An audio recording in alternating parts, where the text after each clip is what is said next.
Hi friends, आजचा big बॉसचा promo बघितला असणार तुम्ही. त्यामध्ये विशाल खूप इमोशनल होतो आणि रडतो. म्हणतोय, "आप्पा मला तुमच्यासाठी खेळायचं आहे आणि मम्मी तुझ्यासाठी ट्रॉफी जिंकायची आहे." किती इमोशनल होते. खरं आहे ते. त्याला काय फायनलच्या जवळ येऊन त्याला इतकी मोठी शिक्षा भेटलेली आहे आणि नाहीतर तो टास्क पण खेळू नाही शकायला. त्याचे हातपाय बांधल्यासारखे. त्याला किती वाईट वाटत असेल. तर बिग बॉस तुम्ही त्याला माफ करून टाका आणि त्याला टास्क खेळू द्या. एक चान्स तर तुम्ही देऊ शकता. तर त्याच्याकडून पण चुकी झालेली आहे. त्यानी पण नाही करायचं होतं. तो राकेशच्या वरती गेला मारायला. तर त्याची पण चूक आहे. तरी पण तो खूप रडत होता आणि इमोशनल होत होता. मला तर खूप वाईट वाटलं. तुम्हाला काय वाटलं फ्रेंड्स? आणि बिग बॉसनी त्याची शिक्षा माफ करायला पाहिजे की नाही पाहिजे? तुम्ही सांगा मला. हाय फ्रेंड्स, आजचा बिग बॉसचा प्रोमो बघितला असणार तुम्ही.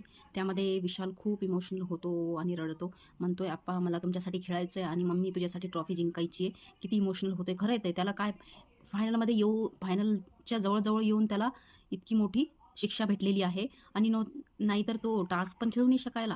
त्याचे हातपाय बांधल्यासारखे. त्याला किती वाईट वाटत असेल. तर बिग बॉस तुम्ही त्याला माफ करून टाका आणि त्याला टास्क खेळू द्या. एक चान्स तर तुम्ही देऊ शकता.